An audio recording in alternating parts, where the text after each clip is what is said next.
À partir donc de cette réflexion sur la notion de race, évidemment cela me mettait aussi en phase avec une réflexion sur le métissage en tant que phénomène.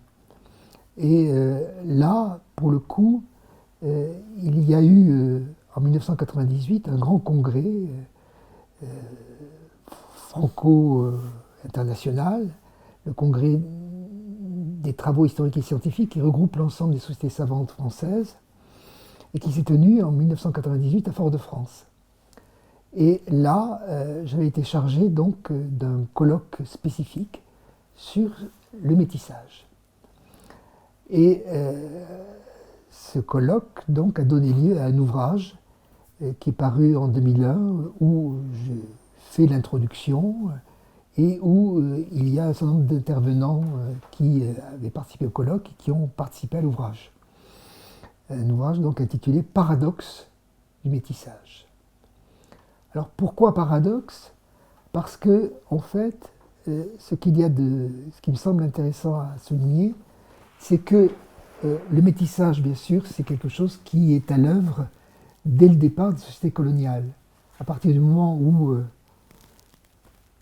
l'homme européen part à la conquête du monde et se trouve confronté à des humanités autres, il trouve sur son chemin, prêt d'ailleurs souvent à être exploité, d'autres hommes. Il y a une sorte de division mondiale du travail qui s'effectue à ce moment-là, avec des rapports de pouvoir, bien sûr, mais ces rapports de pouvoir n'empêchent pas les attractions sexuelles.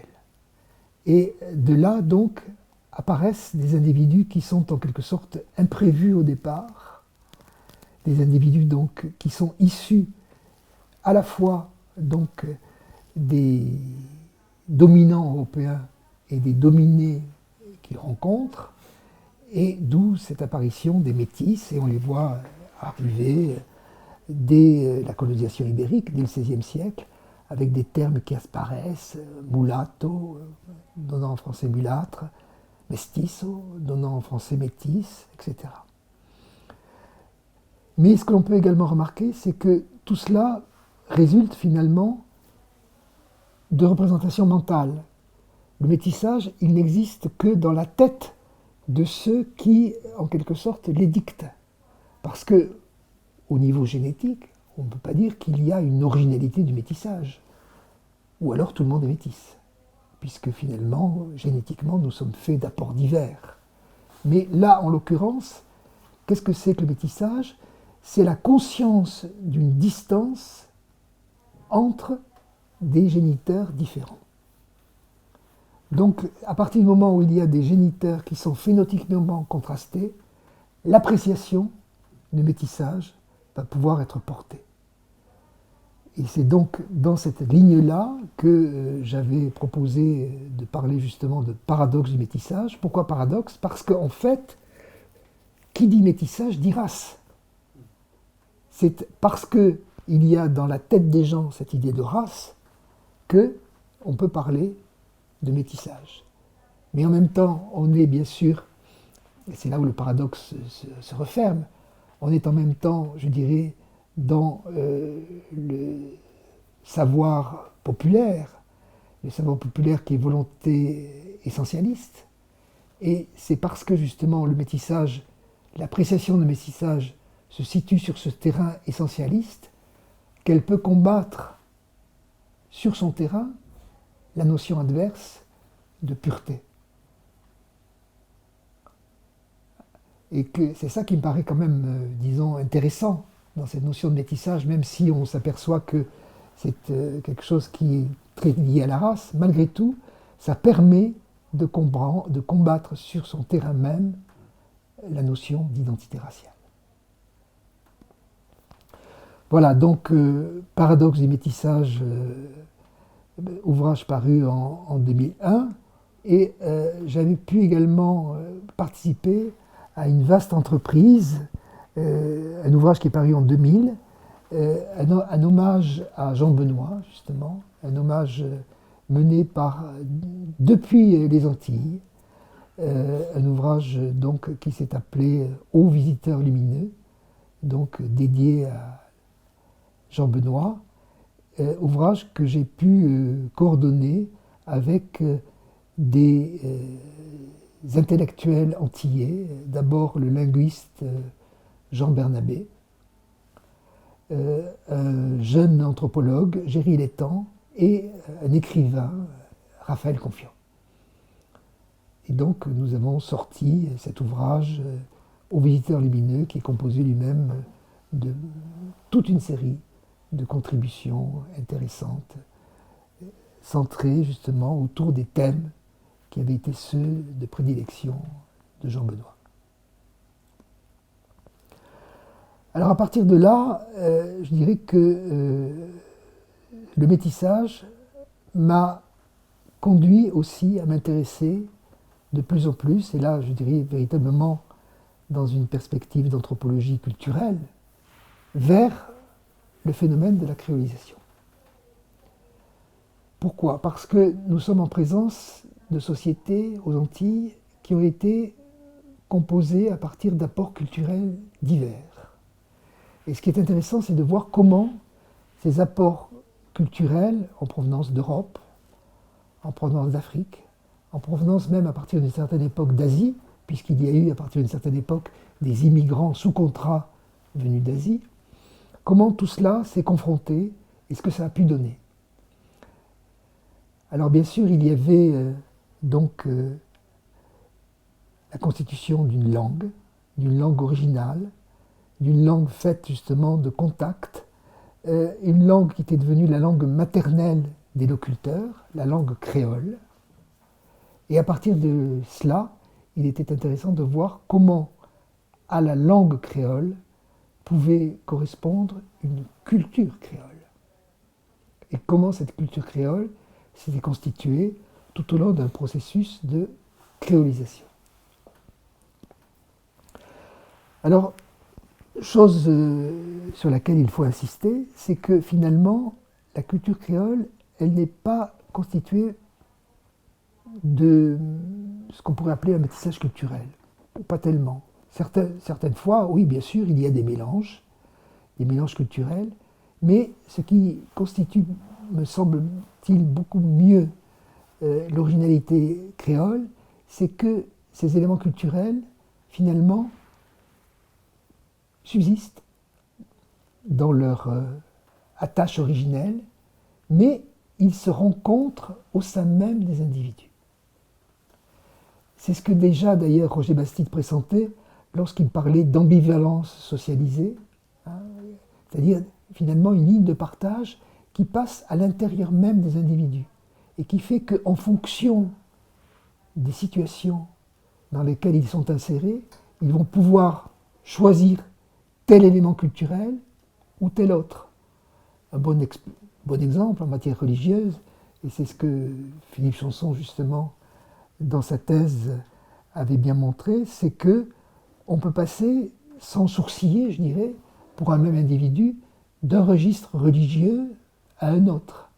Un même individu pourra, la veille, aller voir donc le sorcier, qu'on appelle le camboiseur aux Antilles, et puis le lendemain, aller sans problème à la messe. Le vaudou haïtien est un bel exemple aussi, dans la mesure où, certes, il y a du syncrétisme dans le vaudou, mais il y a aussi, et surtout, je dirais, l'alliance entre un catholicisme populaire et des croyances africaines. Des croyances africaines qui ont subsisté presque telles quelles, mais avec un système de correspondance établi avec les saints catholiques, hein, les lois du vaudou et les saints catholiques, et qui font que finalement, pour être un bon vaudouisant, il faut être en même temps un bon catholique. Vous voyez ? Au niveau linguistique, bien sûr, cela peut également être mis en évidence facilement avec cette facilité pour beaucoup de locuteurs de passer de ce qu'on peut appeler le basilecte, à savoir le créole de base, jusqu'à l'acrolecte, à savoir le français, dans la mesure où, en fonction des situations dans lesquelles les individus sont insérés, ils vont pouvoir choisir tel ou tel registre linguistique. Donc cela m'a amené évidemment à m'intéresser à cette notion de créolisation et à partir de là à proposer à la grande revue d'anthropologie L'Homme un numéro spécial que j'ai voulu intituler Un miracle créole. Ce terme de miracle créole m'a été inspiré par un écrivain haïtien, historien, qui s'appelle Jean-Rolf Trouillot, et il montre bien comment finalement, dans ces sociétés, il y a eu finalement un dépassement des contraintes qui étaient celles installées par le système esclavagiste. C'est-à-dire que finalement, les esclaves ont pu se construire dans les espaces de liberté qui leur étaient laissés, ils ont pu se construire une culture qui leur était propre. Culture créole, donc, qui tient de quelque chose du miracle, justement. Miracle parce que c'est une culture qui peut, en quelque sorte, être assimilée à un dépassement de l'extraordinaire violence du passé. D'où cette idée de miracle, comme on a pu parler bien sûr un autre temps de miracle grec. Là, le miracle créole, c'est justement de pouvoir dépasser, par une sorte de résilience collective, de dépasser la violence fondatrice. Et c'est quelque chose, bien sûr, qui a été développé énormément par Édouard Glissant. Édouard Glissant qui a vraiment développé cette thématique-là dans son œuvre.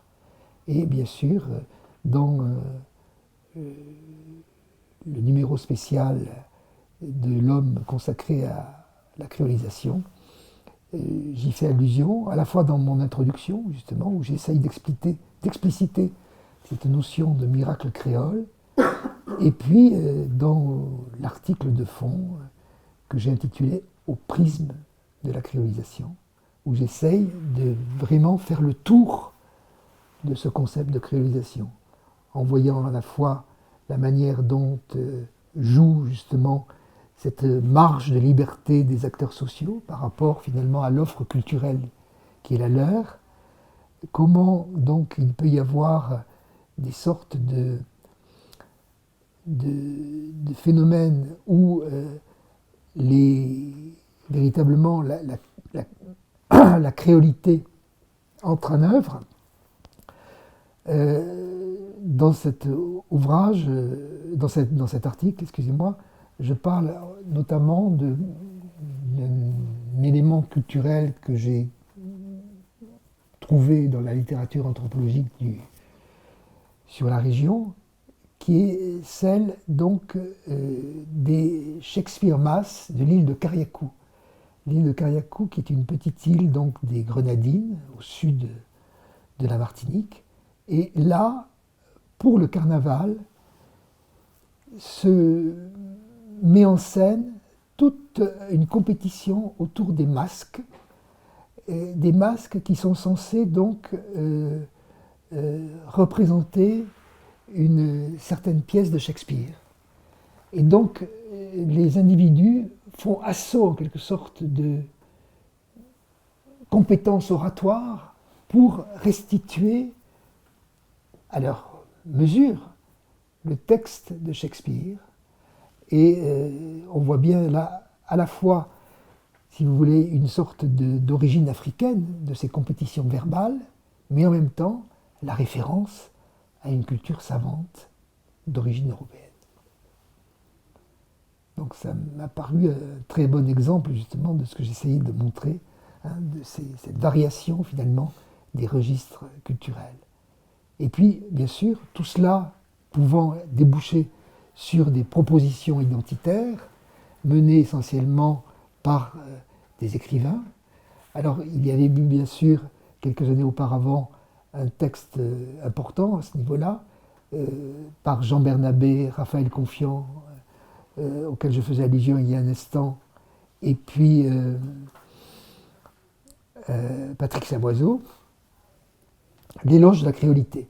Alors l'éloge de la créolité, c'est justement une proposition identitaire à partir de la culture créole, montrant finalement que pour ces sociétés, point n'est besoin de se raccrocher à une origine unique. L'important, c'est d'assumer toutes les origines, et de mettre l'accent justement sur la création locale. Alors en matière de créolisation, un point qui me semble important à souligner, c'est que les cultures créoles se sont constituées, je dirais, ex nihilo, à partir d'une table rase. Comme le dit la romancière Simone Schwarzbart, aux îles, les gens sont faits de vent et de sable. Je veux dire par là que dans les îles créoles, soit la population originelle, la population autochtone a disparu, c'est le cas des Antilles, où il a été largement exterminé ou bien chassé vers d'autres îles, la Dominique par exemple, à côté de la Guadeloupe, au nord de la Martinique. Donc, cette population autochtone a disparu, soit elle est totalement absente. Dans les îles créoles de l'océan Indien, à savoir donc la Réunion, l'île Maurice et les Seychelles, il n'y avait personne lorsque les premiers navigateurs y sont arrivés. Donc ce sont des cultures qui se constituent, je le répète, ex nihilo, et c'est ce qui les différencie, à mon avis, d'autres sociétés, je dirais, colonisées, où se sont également produits des contacts culturels, mais où, par contre, l'élément autochtone est toujours présent, est toujours fort. Lorsque l'on voit, par exemple, les contacts qui se sont opérés dans des îles comme celle de Polynésie, là aussi, il y a eu des contacts culturels importants, mais l'élément autochtone est resté tel quel et revendiqué d'ailleurs en tant que tel. On pourrait également parler des Philippines, où on voit combien les contacts culturels tout au long des années de colonisation espagnole, puis ensuite avec l'influence américaine qui s'est opérée au XXe siècle, comment des contacts culturels se sont développés, mais où bien sûr l'élément autochtone est resté prépondérant. Évidemment, dans le cas des Philippines, on voit bien que la langue tagalog conserve une certaine empreinte de l'espagnol, mais en même temps, on voit aussi combien cette autochtonie est importante, même si, aussi bien aux Antilles que dans d'autres pays, disons, colonisés, malgré l'absence d'autochtonie, il y a cette volonté de ce que j'appellerais de nativisme, c'est-à-dire la volonté de s'ancrer par rapport au lieu. Et ça, effectivement, aux Antilles, c'est très important, cette identité locale qui est véritablement revendiquée. Même si on peut, stricto sensu, on ne peut pas parler d'autochtonie. Mais bon, il y a quand même ce localisme, ce nativisme extrêmement fort.